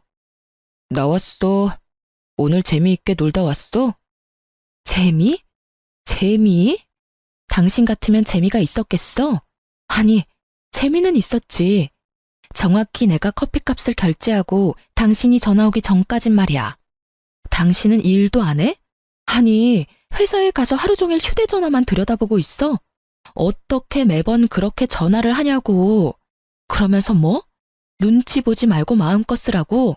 당신 같으면 그렇게 눈치를 주는데 어떻게 눈치를 안 봐? 내가 오늘 혜정이 앞에서 얼마나 창피했는 줄 알아? 혜정이가 오늘 나 얼굴 안 좋다고 밥값만 10만 원 훌쩍 넘는 돈을 썼어. 같이 내잔 말 한마디 못하고 계산대 뒤 멀찍이 서 있는 내 기분이 어땠는 줄 알아? 그리고 나서 혜정이가 커피는 나보고 사라고 해서 커피집 갔는데 바로 코앞에 있던 스타땡땡은 쳐다도 안 보고 저렴한 커피집에 날 데리고 가더라. 혜정이가 왜 그랬겠어? 난 당신이 이런다고 말 한마디 한 적이 없는데 혜정이가 왜 그랬겠냐고. 여보, 진정 좀 해. 난 그런 뜻이 정말 아니고 혹시나 해서 전화를 했던 거야. 그놈의 혹시나. 혹시나 타령 좀 그만해. 아주 지긋지긋하다고. 카드가 분실될까봐 그렇게 걱정이면 차라리 나한테 현금을 줘. 그럼 내가 딱 쓸 만큼만 들고 다닐 테니까. 이게 도대체 뭐야? 나 이렇게 감시하고 돈으로 치사하게 굴려고 결혼하자고 했어? 이딴 식으로 눈치 주려고 회사까지 그만두라고 했냔 말이야. 전 그야말로 대성통곡을 했습니다. 너무 서러웠어요. 그간의 서러움이 폭발하고 나니 쉽게 진정이 되지 않더군요. 얼마나 울었는지 남편이 무릎까지 꿇고 싹싹 빌고 사정사정을 하는 모습에 가까스로 그쳤을 땐 목이 다 쉬어 목소리도 나오지 않았어요. 내가 진짜 미안해. 당신이 그렇게까지 생각할 거라고는 생각도 못했어. 난 정말 혹시나. 아니, 그게 사실은 갑자기 외벌이가 되니까 나도 모르게 불안했나 봐. 미안해. 앞으로 절대 그런 일 없을 거야. 그냥 앞으로는 당신 통장으로 생활비 보내줄게. 그럼 됐지? 그래서 얼마나 보내줄 건데? 넉넉하게 보내줄 테니까 생활비 걱정하지 말고 써. 그리고 다음에 혜정씨 만나면 당신도 거하게 한턱 내. 그럼 됐지? 이제 그만 울고 화도 좀 풀자. 응? 이러다 몸 상하겠어. 또 나한테 그런 걸로 눈치 주기만 해봐. 그땐 진짜 나도 가만 안 있을 거야. 임신이고 뭐고 당장 취업해 볼 테니까. 알겠어? 응, 알겠어. 다신 그러지 않겠다고 약속할게. 그날 이후 남편은 약속한 대로 생활비를 제 통장으로 입금해 주기 시작했어요. 금액은 넉넉했냐고요? 아니요. 겨우 생활만 가능한 금액이더군요. 그치만 전 그조차도 좋더라고요. 어찌되었든 남편의 눈치 보지 않고 생활할 수 있는 게 어디냐 싶었으니까요. 그렇게 남편은 어떨지 몰라도 제 마음에는 평화가 찾아왔고 한동안은 살만했어요. 한동안은요. 평화는 그리 길게 가지 않았고 남편은 더욱 치사해져 갔습니다. 그런 남자라곤 상상도 못했는데 정말 사람이 돈 가지고 치사하게 구니 마음이 확 상해버리더군요. 생활비에 자유를 준 남편은 친정과 시댁에 차별을 두기 시작했고 그 차별은 점점 더 심해져만 갔습니다. 친정보다 시댁에 용돈을 더 많이 주는 것까진 이해하려고 애썼습니다. 말이야 바른말이라고 장모님보다 자기 집에 도움을 더 주고 싶은 걸 어떻게 뭐라고 하겠어요. 어쩌다 한 번 드리는 것도 아니고 매달 드리는 용돈 부담일 수도 있겠다 싶었죠. 하지만 그 많지 않은 돈도 어느 순간부터 드리지 않기 시작했어요. 남편은 통장을 차곡차곡 모으는 것이 습관 같은 사람이었는데 가끔 저에게 통장 정리를 맡기곤 해 어렵지 않게 알 수 있었죠. 너무 섭섭한 마음에 당장이라도 따지고 싶었지만 참았어요. 따져봤자 또 몇 달 주다 말 거 입만 아프겠다 싶었으니까요. 그런데 명절에 시댁엔 두둑한 봉투에 한우 선물 세트를 드리면서 저희 집엔 회사에서 계약직 사원들에게 주고 남은 스팸 선물 세트 2박스를 주는데 속된 말로 제 꼭지가 돌아버렸습니다. 제가 같은 회사에 다녔다는 사실을 까맣게 잊고 스팸 선물 세트를 챙겨온 것인지 아니면 회사에서 남는 걸 가져왔다는 사실을 알아도 상관없는 것인지 그딴 것들은 알 필요도 없었어요. 전자가 되었든 후자가 되었든 저를 무시하고 있다는 사실은 변함이 없었으니까요. 친정에서 어떻게 지내다 집으로 돌아온 것인지 기억도 나지 않더군요. 그저 엄마에게 티내지 않으려 죽을 힘을 다해 표정 관리하는데 온 신경이 가 있었어요. 집으로 돌아온 저는 남편에게 따져 물었죠. 당신 진짜 이럴 거야? 잘 쉬고 와서 또 왜 그래? 왜 그래? 정말 몰라서 물어? 스팸 선물 세트가 뭐야, 스팸 선물 세트가. 사람 무시하는 것도 정도가 있지. 심지어 그거 회사 계약직 사원들 주고 남은 거잖아. 그게 뭐 어때서? 선물 세트 좋잖아. 장모님 반찬하기 귀찮을 때 간편하게 구워두시면 되고 얼마나 좋아? 거기다 2박스나 가져다 드렸다고 1년은 드실 수 있겠네. 뭐? 그렇게 좋으면 당신 집에 스팸 드리고 우리 집에 한우 선물 세트 드리지 그랬어. 우리 엄마도 한우 좋아해. 혼자서 3인분도 충분히 드신다고. 당신 요즘 우리 엄마한테 용돈 안 드리는 것도 진작 알았는데 그냥 넘어갔어. 100번 양보해서 매달 드리는 장모님 용돈 부담스러울 수도 있겠다 싶어서. 그런데 1년에 2번뿐인 명절에 꼭 이렇게까지 차이나게 해야 하는 거야? 차별도 정도껏 해야지. 이건 해도 해도 너무 심하잖아. 심한 건 당신 아니야? 내가 아예 안 챙긴 것도 아니고 드리긴 했잖아. 그리고 내가 힘들게 번 돈인데 왜 우리 집에 스팸 선물 세트를 드리냐? 내가 미쳤어?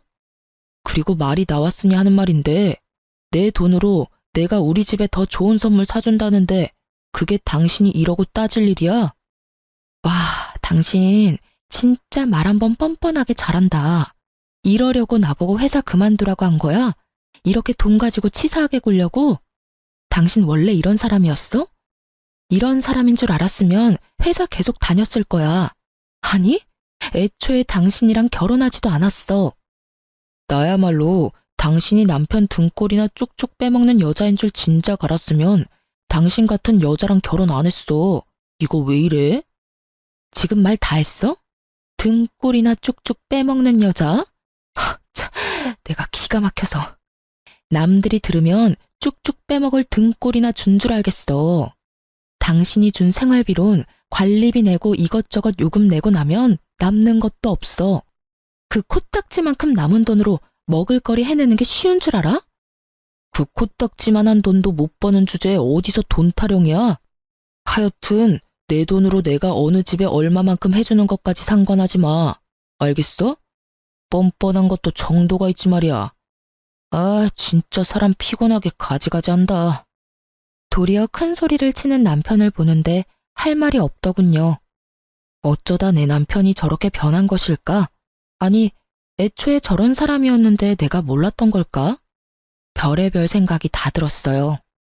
그날 이후 저희는 급속도로 사이가 멀어졌고 대화도 사라졌죠. 남편의 행동도 치사하고 서러운데 시모도 절 가만두지 않기 시작했습니다. 남편이 저와 사이가 좋지 않다는 것을 일러바치기라도 했는지 명절이 지난 후부터 시모는 연락도 없이 저희 집을 불쑥 찾아오는 일이 잦아지더군요. 처음엔 벨이라도 누르시더니 어느 순간부턴 제 집인 양 비밀번호까지 누르고 들어오시는데 막을 방도가 없었어요. 개념도 예의도 없이 밀고 들어오신 어머님이 하시는 일은 늘 같았어요. 어휴, 살림은 제대로 살고 있는 거는 맞니? 이 반찬은 오늘 새로 한 거 맞아? 그날 먹을 양만큼만 만들고 밥상에 같은 반찬 올리는 일은 없도록 해라. 혹시나 남으면 버리지 말고 네가 꼭 다 먹으렴. 음식 버리면 벌 받는다. 화장실 청소는 깨끗하게 했지? 다 하고 꼭 마른 수건으로 다 닦는 거 잊지 말고. 혹시나 우리 아들 넘어지는 일은 없어야 한다. 알겠니? 보시면 아시잖아요. 늘 어머님이 바라시는 대로 유지하고 있어요. 늘 같은 말씀 지겹지도 않으세요? 지겹기는 매번 말해야 네가 잊지 않지. 머리에 잘 새기라고 하는 말이야. 아참, 그리고 생활비는 낭비하지 말고 꼭 필요한 것만 사. 너 혹시 친정에 돈 같은 거 주는 건 아니지? 네 주머니에 있다고 네 돈이 아니란 걸 늘 기억하고 행동하렴. 너도 회사 생활 해봤으니 알 거 아니니? 돈 벌기가 얼마나 힘드니? 우리 아들은 네 생활비 주느라 밤낮 없이 일하는데 넌 집에서 놀면서 돈이나 펑펑 쓰고 그 팔자 참 부럽구나 부러워. 임신한다고 회사까지 그만뒀으면 무슨 소식이라도 있어야지. 임신도 못해 돈을 벌기는커녕 집구석에서 놀고 먹어. 우리 아들만 고생이구나. 그놈의 돈 버는 아들 유세. 정말 말로도 목을 조여올 수 있다는 걸 그때 알았습니다. 상황이 이렇다 보니 임신은 꿈과 같은 것이었습니다. 차라리 회사에 다닐 땐 임신이라도 됐었는데 퇴사 이후엔 임신이 된 적조차 없었으니까요. 거기에다 남편과의 사이도 좋지 않으니 임신에 대한 의지마저 사라진 지 오래였어요. 참고 또 참던 저는 이대로는 안 되겠다는 생각이 들었고 몰래 가지고 있던 비상금을 쓰기로 했어요. 퇴직금과 그간 모은 돈을 적금으로 묶어뒀었는데 그걸 깨기로 한 것이었죠. 만기가 얼마 남지 않았지만 그깟 이자 좀 받겠다고 더 참았다간 명줄을 다 깎아먹을 판이었으니 더는 지체하지 않았어요. 전 적금을 깨고 바로 가정용 미싱을 구매했어요. 몇 날 며칠을 고민해본 결과 처녀 때부터 재봉틀로 이것저것 만드는 것을 좋아하고 잘했던 터라 뭘 만들어 팔자는 결론이 난 것이었죠. 처녀 때부터 쓰던 낡은 재봉틀을 처분하고 새로운 재봉틀을 사 집으로 돌아온 날 새로 태어난 기분마저 들더군요. 재봉틀 하나 샀을 뿐인데 이미 다 해낸 기분이 들어서 자신감이 생겨났어요. 그런 저를 보며 남편은 무시하며 콧방귀를 끼어댔지만 전 아랑곳하지 않고 남편에게 부탁을 했습니다. 그깟 재봉틀로 뭘 할 수 있다고. 괜한 돈 낭비하지 말고 그 돈으로 맛있는 거나 사 먹어. 그게 남는 거야. 아, 내 일에 관심 좀 꺼줘. 그리고 이왕 대화한 김에 한 가지만 부탁할게. 어머님께 당신이 우리 집에 좀 적당히 오라고 해줘. 나도 집에서 마냥 노는 거보단 뭐라도 하는 게 당신한테 더 좋지 않아? 혹시 알아? 내가 당신보다 더 많이 버는 날이 올지. 당신이 좋아하는 혹시 모르는 일이 일어날 수도 있는 거잖아. 그러니 힘겹게 마음먹은 사람 괜히 마음 들쑤시지 마시고 집에 좀 적당히 오시라고 해. 한동안 아예 안 오시면 좋고. 부탁할게. 아주 큰일 하신다, 큰일 하셔. 그래도 한 집안의 며느리라는 여자가 집에 시어머니도 못 오게 하면서까지 일한다고 이 난리를 피우고 말이야. 얼마나 큰 돈 벌지 두고 볼게.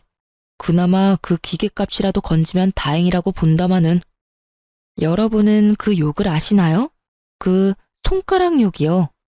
지금 와서 하는 말이지만 남편이 저딴 말을 짓거릴 때마다 뒤통수에 대고 그 욕을 얼마나 했는지 몰라요. 하여튼 남편은 재차 콧방귀를 끼어댔지만 시모에게 말은 한 것 같았어요. 그날 이후 시모는 찾아오지 않았으니까요. 찾아오지 않는 대신 전화가 자주 오기 시작했지만 그쯤이야 견딜만 했죠. 그렇게 전 밤낮 없이 판매할 수 있는 제품을 만들어내는데 많은 시간을 보냈죠. 몇 달의 시간이 지나고 드디어 만족할 만한 상품을 만들어낸 저는 사업자 등록을 하고 온라인으로 판매를 하기 시작했어요. 첫 주문이 들어온 날 혼자 숨죽여 얼마나 울었는지 몰라요. 얼마 만에 벌어보는 돈인지 정말 첫 월급 탔을 때보다 훨씬 더 기쁘더라고요. 그렇게 첫 달 12만 원에서 시작한 제 매출은 8개월 차에 남편의 월급을 뛰어넘더라고요. 하루에 3시간 이상 자본 적이 없었고 재봉틀을 밟지 않을 땐 무조건 공부하고 연구한 결과가 운 좋게도 빠르게 나타나 주었습니다. 단골도 늘어나고 신규 회원 유입도 많아지니 그만큼 주문량도 늘어갔습니다. 그 덕분에 1년이 넘어가던 때에 전 적당한 사무실을 얻고 직원도 생기게 되었어요. 사업이 번창하는 대신 남편과는 더욱 멀어져만 갔고 시모의 폭언은 점점 선을 넘고 있었습니다. 분명 음성통화인데 왜 영상통화를 한 것 같은 느낌인지 시모와 전화통화를 하고 나면 시모의 잔뜩 구겨진 얼굴이 그려서 기분이 몇 배는 더 나쁘더군요. 넌 도대체 뭐하고 돌아다니길래 연락도 안 받니? 저도 요즘 일하고 있다고 말씀드렸잖아요. 요즘 일이 좀 바빠져서 전화 못 받았어요. 참나, 누가 들으면 아주 큰 사업이라도 하는 줄 알겠다. 유세도 그런 유세가 또 없구나. 집구석에서 재봉틀질이나 해서 벌면 얼마나 번다고 그 난리야? 그리고 일하면 시애미 전화 받지 말란 법이라도 있니? 지금 그걸 변명이라고 하는 게야? 넌 도대체 친정에서 뭘 배워서 시집으로 온 게야? 이따위로 굴 거면 당장 그거 때려치우거라. 어머님, 당장 때려치우면 저희 집 생활이 안 돼요. 어머님 잘난 아들이 생활비조차도 안 준 지 오래됐거든요. 남편은 제가 재봉틀을 사고 난 뒤부터 생활비를 줄이기 시작하더니 그마저도 주지 않은 지 오래되었고 전 더럽게 치사해서 별말 하지 않고 있었어요. 득달같이 화를 내던 시모도 제 말을 듣고선 어버버 하더니 전화를 끊어버리더군요. 네가 얼마나 돈을 펑펑 썼으면 내 아들이 생활비까지 끊었겠어? 이래서 집안엔 여자가 잘 들어와야 한다고 했거늘 남편을 잘 보필하기를 하나 그렇다고 능력이 좋긴 하나 남들 다 낳는 애도 못 낳고 누굴 탓하겠니? 너 같은 것도 며느리라고 모시고 사는 내가 등신이지. 아이고 속 터져. 끊어라. 네 목소리 계속 듣고 있다간 화병으로 쓰러질 것 같으니. 누가 하고 싶은 말을 누가 하는 것인지. 상황이 이렇게 되니 정말 이젠 이혼해야 하나 싶더라고요. 능력 없고 남편을 사랑하던 예전과는 달리 지금은 혼자 살아갈 능력도 되고 무엇보다 남편을 이제 사랑하지 않으니까요. 아니, 사랑하지 않는 걸 넘어 남편의 꼴도 보기 싫은 지경이었어요. 전 이혼을 심각하게 고민하기 시작했어요. 그러던 어느 날 저의 심각한 고민을 한 방에 날려줄 광경을 보게 되었습니다. 그날도 남편이 늦는다고 문자가 왔고 전 지난날보다 매출이 2배가량 늘어 기분이 좋았던 터라 그간 미뤄왔던 데이트 약속을 잡았어요. 바로 친정엄마와의 데이트요. 오랜만에 엄마와 만나 쇼핑을 하고 고급 한정식 집으로 저녁을 먹으러 갔어요. 엄마와 함께 입구에 들어서는 순간부터 제 시선을 사로잡은 여자가 있었어요. 나이는 많아봤자 20대 중후반쯤 되어 보이는 여자가 몸에 걸치고 손에 든 것만 해도 차 한 대 값은 좋게 넘어 보이는데 저도 모르게 시선이 가더군요. 언뜻 드는 생각에 집에 돈이 많은가? 했던 것 같아요. 그렇게 엄마와 전 제대로 잘 대접받은 기분이 드는 저녁을 먹고 가게를 나서고 있었습니다. 엄마는 오랜만에 딸과 한 데이트가 좋으셨는지 소녀처럼 신나셨더라고요. 딸, 엄마 오늘 진짜 기분 좋아. 딸이랑 이렇게 쇼핑도 하고 이런 곳에서 밥도 먹고. 그래? 앞으로는 이런 데이트 자주 하자. 엄마가 이렇게 신나하니까 나도 스트레스 풀리고 좋아. 자주는 말고 가끔 해, 가끔. 우리 딸 힘들게 돈 벌어서 엄마한테 다 쓸 일 있니? 아주 가끔 1년에 한 번 정도만 데이트해. 아유, 엄마. 딸 이제 돈 잘 벌어서 이 정도는 하고 살아도 돼. 평소에 일만 하느라 돈 쓸 시간도 없는데 이런 데라도 쓰고 살아야 또 열심히 돈 벌 에너지가 생기죠. 그러니까 엄만 그런 걱정하지 말고 시간이나 내주세요. 딸이랑 데이트할 시간. 그렇게 하하호호 엄마와 완벽한 데이트였는데 그 완벽을 산산이 조각내는 광경이 펼쳐지고 있었습니다. 기억하시나요? 제가 조금 전 입구에서 봤던 그 명품을 휘감은 여자. 그 여자도 식사를 마쳤는지 입구에서 멀지 않은 곳에 서 있었는데 글쎄 그 여자가 제 시댁 식구들과 함께 있는 것이 아니겠어요? 엄마도 걸음을 멈추고 저에게 사돈들이 아니냐며 물어오더군요. 그때였어요. 어디선가 나타난 남편이 숨 쉬는 것보다 자연스럽게 그 여자 어깨에 팔을 두르는데 전 어이가 없어서 웃음이 나더군요. 사연을 들어보면 그런 장면을 보게 되면 큰 충격에 휩싸이거나 배신감에 눈물이 난다는데 전 그냥 어이가 없었어요. 40대 아저씨와 20대 아가씨가 다정히 어깨를 두르고 있는 모습이라니. 상상해 보세요. 여러분도 웃기지 않나요? 절 더 어이없게 만들었던 건 그 인간들의 대화 내용이었어요.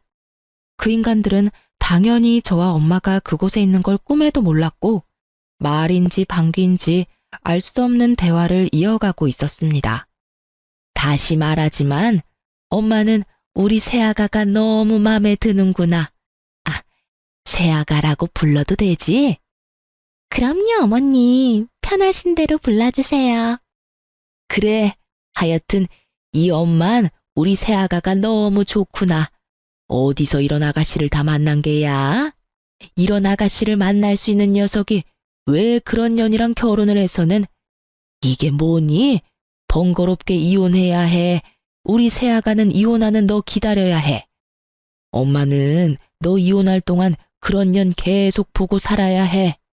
그 잘못된 결혼 하나 때문에 이게 무슨 고생이야? 어휴, 어찌되었든 넌 빨리 그 빌어먹을 년이랑 빨리 이혼이나 해.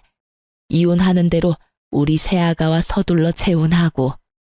어머니, 자꾸 년년 하지 마세요. 우리 다은이 놀랜다고요. 어머, 나도 모르게 욕이 나왔구나. 놀랬니? 아니에요, 어머님. 오빠한테 들어보니 욕먹을만 하더라고요. 집에서 놀고 먹으면서 집안일도 제대로 안 하고 돈 타령만 한다고 하던데. 욕 들어도 싸죠, 어머님. 그렇지? 역시 우리 새아가는 나랑 통하는구나. 그래서 말인데, 새아가 넌 혹시 우리 아들이랑 결혼하면 회사는 어떻게 할 거니? 저요? 당연히 그만둬야죠. 뭐? 그만두고 집에서 오빠 내조나 하려고요. 오빠, 내가 내조 잘해줄 테니까 걱정하지 마. 집에 생활비도 안 줘도 돼. 우리 아빠가 나 시집 가도 주던 용돈은 계속 준다고 하셨거든. 오빠 월급은 오빠가 알아서 해. 난 아빠가 주는 용돈으로 충분하니까 말이야. 그래? 고마워, 자기야. 역시 내가 여자 하나는 잘 골랐단 말이야. 말해 뭐하니? 새아가 우리 집에 와줘서 고맙구나. 상간녀의 말에 남편놈과 시부 얼굴에 웃음꽃이 피더군요. 집에 돈 한 푼 들이지 않을 때부터 알아봤어야 했는데 제가 아니랬던 거죠. 설마 바람까지 피울 거란 생각조차 못했으니까요. 그것도 저렇게 젊은 여자와 바람을 피우다니 어떤 면에선 참 대단하다는 생각도 들더군요. 그 당시 남편 나이가 40이었는데 겉모습은 50대는 좋게 되어 보이는 노안 중의 노안이었거든요. 그런 남편에게 20대 여자가 꼬이다니. 나만큼이나 눈빛 여자가 있다는 사실에 놀랍기도 했어요. 제가 여러모로 감탄을 하고 있는 사이 이 모든 상황을 지켜보던 엄마는 당장이라도 누구 머리채라도 집어뜯을 기세로 팔을 걷어붙이기 시작하셨고 전 뜯어 말렸어요. 내 저것들을 그냥... 엄마, 잠시만 기다려봐. 뭘 기다려? 이런 건 현장 급습이 답이라고 이거사. 엄마, 현장 급습을 한다고 돈이 생겨 밥이 생겨? 기다려봐. 내가 다 알아서 할 테니까. 지나치게 차분한 저의 모습을 본 엄마는 의아해하시는 것도 잠시 저의 뜻을 따라주셨어요. 그렇게 완벽한 하루뿐 아니라 결혼 생활마저 산산조각난 저는 차분하게 복수를 준비했습니다. 사연에서만 듣던 흥신소, 그 흥신소 능력이 생각보다 더 좋더군요. 작업비를 넉넉하게 들였더니 생각보다 더 빠르게 탈탈 털어주시더라고요. 벌써 끝나셨나요? 뭐, 길게 따라다닐 필요도 없던데요. 며칠 찍은 사진만으로도 충분하실 겁니다. 그리고 또 말씀드릴 것이 있는데 그 상간녀 말이에요. 부잣집 아가씨 아니던데요? 부잣집은커녕 고아의 술집 여자입니다. 빚도 엄청나게 많아서 여기저기에서 독촉이 장난 아니더라고요. 좀 더 조사해봐야 알겠지만 아마 남편 같은 남자한테 접근해서 돈 뜯어내고 잠적하는 게 그 여자 수법일 거예요. 이런 조사 한두 번도 아니고 척하면 척이거든요. 술집 여자가 부잣집 아가씨인 양 속이고 나이 많은 남자한테 접근하면 그 다음은 뻔하더라고요. 요즘도 이런 말 쓰는지 모르겠지만 꽃뱀이라고 하죠. 일단 지금까지 조사한 거 다 보내드릴 테니 다시 한번 확인해 보세요, 사모님. 전화를 끊고 얼마나 웃었는지 모릅니다. 꽃뱀이라니, 이 얼마나 통쾌한 단어인가요? 상간녀가 부잣집 아가씨인 줄 알고 입이 귀에 걸리던 그 인간들의 얼굴이 떠오르며 그야말로 눈물 쏙 빠지게 웃었어요. 생각지도 못한 상간녀의 정체에 전 계획보다 빠르게 이혼을 진행했어요. 상간녀 소송도 하지 않기로 했죠. 혹시나 소송 과정에서 상간녀의 정체가 드러나면 그거야말로 말짱 도루묵이 될 테니까요. 전 남편에게 준비한 외도 증거만을 내밀며 이혼을 요구했어요. 이거 받아. 이게 뭔데? 준비된 증거물들을 건네니 남편은 조금 놀란 듯 했습니다. 그렇겠죠. 저를 집에서 밥이나 축 내는 밥순이 정도로 알고 있었을 텐데 그런 걸 건네니 놀라지 않을 수가 없었겠죠. 사진들을 살펴보던 남편은 오히려 잘 됐다는 투로 말을 하더군요. 차라리 잘 됐네. 그렇지 않아도 어떻게 말을 꺼내야 할지 고민이었는데 우리 이혼하자. 당신도 알다시피 나 다른 여자 생겼어. 나 그 여자 사랑해. 그렇겠지. 사진으로 보니까 죽고 못 사는 사랑이던데. 당연히 이혼해줘야지. 정말? 정말 나랑 이렇게 쉽게 이혼해준다고? 그럼 내가 울고불고 매달리면서 이혼 못한다고 할 줄 알았어? 그건 아닌데. 하여튼 그래서 바로 이혼해준다고? 말을 더듬는 꼴을 보니 그럴 것이라 예상했던 모양이더라고요. 하긴 저에게 관심이 정말 하나도 없으니 그렇게 생각하는 것도 무리는 아니란 생각이 들었어요. 자기만 잘난 줄 아는 남편놈에게 당장이라도 제 수입을 확 까보이며 저 콧대를 확 눌러주고 싶었지만 이혼할 마당에 긁어부스럼 만들 것 없으니 꾹 참고 말했어요. 그 대신 조건이 있어. 조건이 뭔데? 이 집 나한테 넘기고 당장 나가. 뭐? 이 집을 달란 말이야? 당신 지금 조용하고 빠르게 이혼하고 싶을 거 아니야. 조사해보니까 이 여자 걸치고 들고 있는 것만 해도 차 한 대 값은 우습게 넘더라? 아주 잘 물었던데? 그런 여자가 당신 같은 유부남 좋다고 할 때 빨리 정리하고 재혼해야 하는 거 아니야? 그건 그렇지만 집은 너무하잖아. 한두 푼짜리도 아니고 이 집이 얼만 줄이나 알아? 잘 생각해. 난 당신이 이 집 주지 않으면 있는 힘껏 지저분하게 굴어서 그 여자도 당신도 지긋지긋해서 치를 떨게 만들어줄 자신 있어.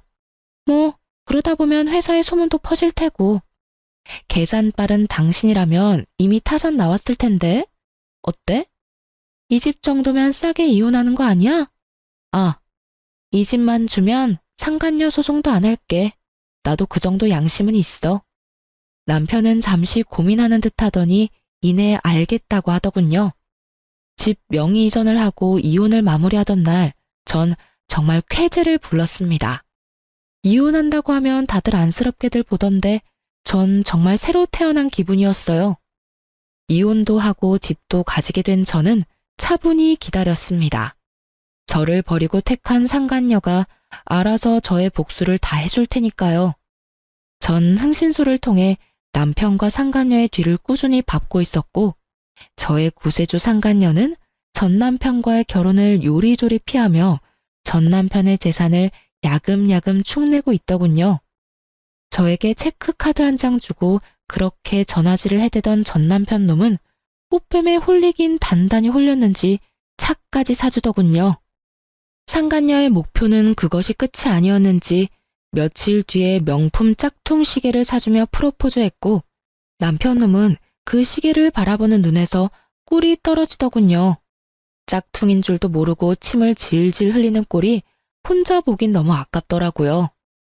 하여튼 짝퉁 시계 프로포즈 받고 완전 정신을 놓아버린 전 남편은 큰 돈을 현금으로 뽑아 상간녀에게 전해줬고, 그것이 두 사람이 함께하는 마지막 사진이었어요.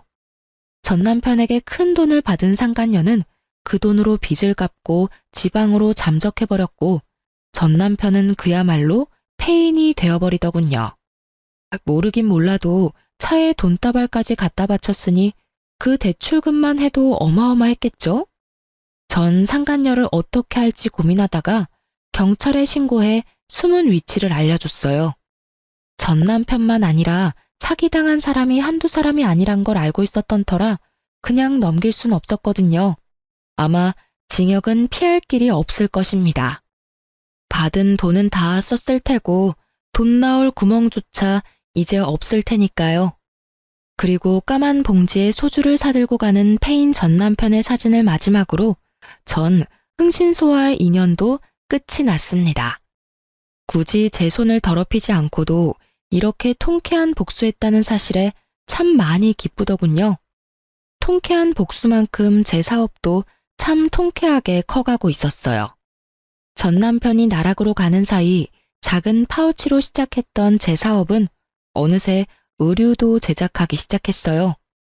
사업이 번창하기 시작하니 어느새 전 공장까지 돌리는 사장님이 되어 있더군요.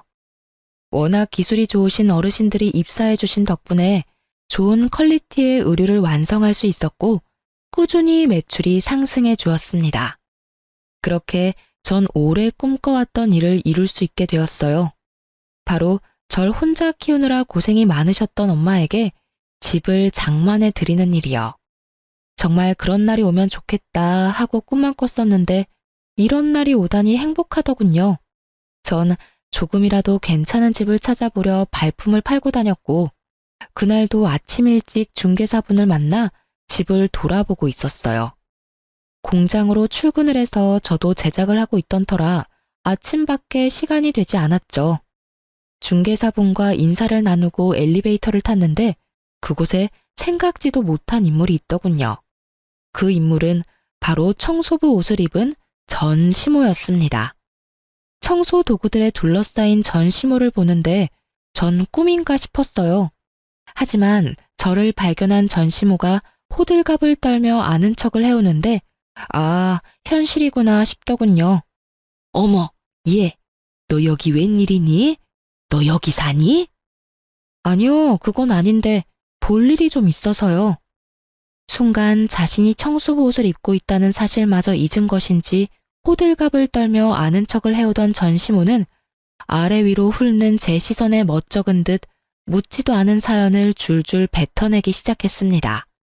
아휴, 어쩌다 보니 이러고 있다. 너랑 이혼하고 만난 여자가 엄청 부잣집 딸인 줄 알았더니 글쎄 사기꾼이었지 뭐니. 부잣집은커녕 고아의 술집에서 굴러먹던 물건이었다고 하더구나. 아이 그것도 모르고 차 사주고 대출까지 받아가면서 돈까지 갖다 줬다지 뭐냐. 그 정신 나간 녀석 누가 경찰에 신고해줘서 운 좋게 그 여자는 잡았는데 잡으면 뭘 하니. 그 많은 돈은 이미 사채업자들한테 다 가져다 주고 한 푼도 없는데. 아, 그러셨어요? 그래. 그러니 어떡하겠니? 하나밖에 없는 아들 신용불량자 만들 수는 없으니 있는 집 팔아서 대출금까지 갚아줬는데 그 아들이란 놈은 사랑 타령이나 하며 일은커녕 술만 먹는 폐인이 됐고 그 충격에 영감은 쓰러져서 병원 신세 지고 있고 그러니 어쩌겠니? 나라도 돈을 벌어야지. 아, 고생이 많으시네요. 굳이 듣고 싶지도 궁금하지도 않은 이야기를 뭘 그렇게 구구절절 읊고 있는 것인지 모르겠더군요. 기계에 가까운 제 대답과는 달리 중개사분의 눈은 반짝이고 있었어요. 하긴 웬만한 막장 스토리보다 자극적이니 중개사분의 반응도 이해는 됐어요. 한참을 자신의 한스러운 이야기를 풀어내던 전시모는 이제야 제 안부도 궁금했는지 제 차림을 훑기 시작하더군요. 평소에 전 제가 만든 옷을 주로 입고 다녔는데 그날도 마찬가지였어요. 그 당시에 힘쓰고 있던 상품은 트레이닝복 바지였는데 그날 그 바지를 입고 있었죠. 그리고 상의는 아마 후드티 정도였던 것 같아요. 차려입은 차림이 아닌 편한 차림이었으니 시모 눈엔 자신과 비슷한 처지로 보였나 봐요. 뭐 너도 꼴을 보아하니 알만하구나. 집 한 채 뜯어가더니 그걸로 사업이라도 하다가 말아먹었니? 폭삭 망했니? 아무리 그래도 젊은 애가 좀 꾸미고 다니지 운동복 차림이 뭐니? 망했냐며 물어보는 전시모의 미소가 얼마나 역겹고 더럽던지. 자신의 꼴이 그러하니 저도 망해야만 한다는 그 심보가 참 알만하더군요. 오던 복도 도망가게 하는 그 섬뜩하고도 비열한 미소를 보며 전 대답할 가치를 잃었어요. 제가 아무 말 하지 않고 있자 제 어깨를 두드리며 무슨 말을 하려는 듯 했는데 전 빠르게 손을 피해버렸어요. 그런 저의 행동에도 민망하지도 않은지 전시모는 갈 곳 잃은 자기 손을 거두고 말하기 시작하는데 위로랍시고 하는 말이 전혀 와닿지는 않더군요. 망하면 또 어떠니? 나이도 젊은데. 그러지 말고 다시 우리 애랑 잘해보는 건 어떠니? 둘이 힘 합쳐서 장사라도 하면 좋을 텐데 아예 다 말아먹은 건 아니지? 어디 학교 앞에 가게라도 얻어서 떡볶이집이라도 하면 너하고 우리 식구 밥은 먹고 살진 않겠니? 잘 생각해보렴. 그나저나 넌 여기 무슨 일이니? 이 아침부터. 전 다시 우리 애랑 잘해보는 건 어떠니 해서부터 전시모의 뻔뻔함에 잠시 정신줄이 나가버렸고 그저 멍하니 전시모를 보고 있었어요. 제가 아무런 말도 하지 않고 있자 돌아가는 상황을 대충 알아챈 중개사분이 나서주시더라고요. 아유, 여기 엘리베이터는 왜 이렇게 느려? 그렇죠, 사장님? 아, 네? 네. 좀 그렇네요. 느리기도 느린데 로열층까지 올라가느라 더 그렇네요. 이제 거의 다 왔어요. 그나저나 나이도 젊은 것 같은데 그 나이에 어떻게 이런 집을 다 사신대요? 대출 하나 없이 사신다고 하셨죠? 정말 대단하시다. 일전에 언뜻 통화하는 거 들으니까 공장도 크게 하시는 것 같은데 그 나이에 성공한 사업가라 정말 대단하네요. 거기에다 효녀라니 이 집 엄마 사준다고 했었죠? 굳이 제 사정을 풀어서 이야기해주는 중개사분을 보니 어떤 의도인지 알 것 같아 감사한 마음으로 장단을 좀 맞추기로 했어요. 네, 저 키우느라 고생만 하셔서 노후에 좋은 곳에서 사셨으면 해서요. 운 좋게 사업이 잘 돼서 지금은 돈 걱정 없이 집도 보러 다닐 수 있게 됐네요. 몇 년 전만 해도 전 남편 생활비 카드 쓰면서 1,800원짜리 커피 사 먹는 것도 눈치 보면서 살았는데 그러고 보면 사람 인생이란 거 참 모르는 거예요. 그렇지 않나요? 네? 1,800원 쓰는 것도 눈치를 줬다고요? 어휴, 뭐 그런 놈이 다 있어요. 이혼 잘하셨네. 그런 놈이랑은 더 살아봤자 뻔하다고요. 마누라한테 아낀 돈으로 나가서 엄한 여자 배나 불려주다가 뒤통수 제대로 맞고 패인되는 거 안 봐도 뻔한 결과라고요. 조강 지쳐버리고 잘 되는 놈을 본 적이 없어요, 내가. 하여튼 사장님 엄마 부럽네, 부러워. 우리 딸은 뭐 하나 몰라. 중개사분이 얼마나 센스가 넘치시는지 전시모 속을 확확 뒤집는 말만 골라서 하시는데 아니나 다를까 전시모의 얼굴이 울그락불그락 하다 못해 터질 것만 같더라고요. 그 순간 엘리베이터는 경쾌한 효과음을 내며 문이 열렸고 저와 중개사분은 승리의 미소를 지으며 엘리베이터에서 내리려고 할 때였어요. 얼굴을 붉히고 서 있던 시모는 이대로 저를 놓치면 안 되겠다 싶었는지 저의 옷을 꽉 붙잡고 아무 말 대잔치를 하기 시작하더군요. 예, 내 말 좀 들어보고 가라. 왜 이러세요? 이거 좀 놔요. 예, 나 좀 살려다오. 나 이렇게 더는 못 살겠어. 그러니 네가 날 좀 살려다오. 제가 왜요? 그래도 우리가 한때는 가족이었잖니. 다시 우리 아들이랑 합쳐라. 이런 이야기는 하지 않으마. 나도 그 정도 양심은 있고 누울 자리 보고 발 뻗는 사람이다 이거야.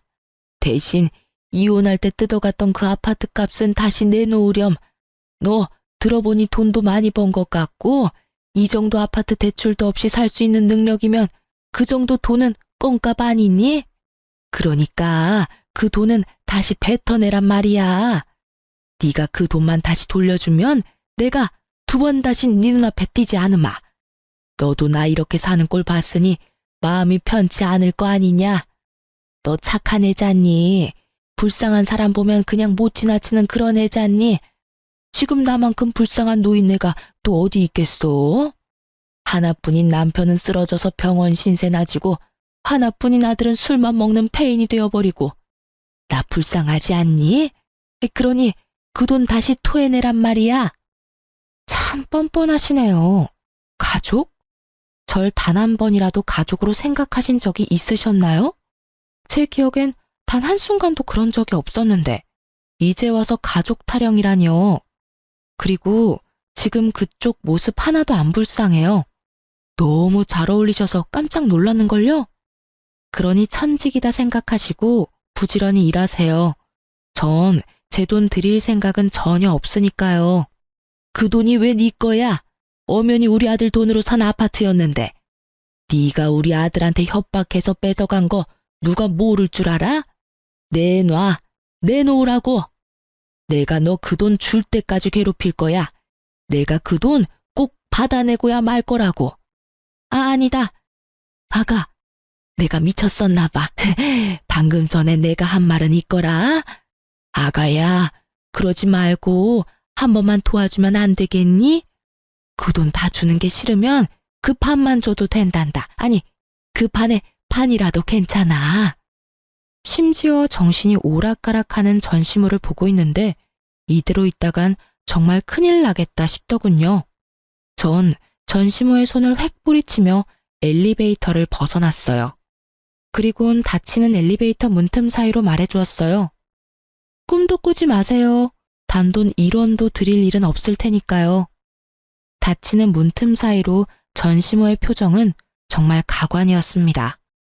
잔뜩 일그러진 그 표정 정말 볼만하더군요.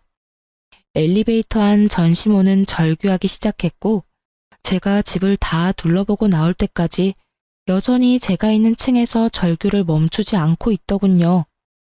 그 덕분에 중개사분과 전 계단으로 내려오게 되었지만 내려오는 내내 웃음이 떠나지 않았습니다. 참 즐겼던 악연이 끝이 났어요. 다행스럽게도 찾아오시거나 마주치는 일은 없었어요. 전시모와의 만남은 의도한 것은 아니었지만 결과적으로는 완벽한 복수의 마침표가 되어주었어요. 사연을 적다 보니 시간 참 빠르게도 흘러갔네요. 26살에 시작한 사연이 지금은 어느덧 40대가 되었으니까요. 요즘 전 여전히 일과 사랑에 빠져 행복하게 살고 있어요.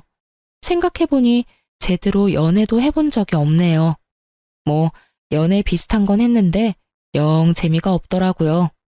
저희 엄마는 아파트에서 잠깐 사시다 주택으로 이사하셨어요. 아파트보단 주택이 편하시다고 하셔서요. 당연히 중개는 센스 넘치시는 그 중개사분을 통해 했어요. 아무튼 전 지금 단독주택에서 엄마와 함께 살고 있어요.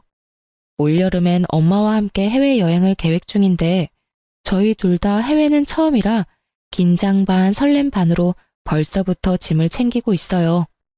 아직 한참이나 남았는데도 벌써 짐을 3번이나 풀었다 쌌다 한 거 있죠? 그런 저를 보시던 엄마는 설레발 친다며 나무라셨지만 사실 저보다 엄마가 더 기대하고 계세요.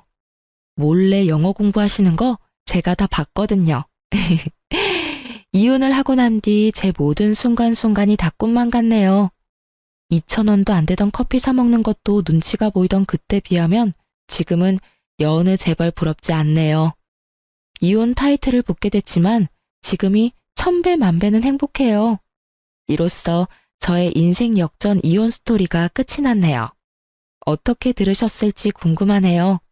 지금까지 저의 긴 사연 들어주셔서 감사합니다.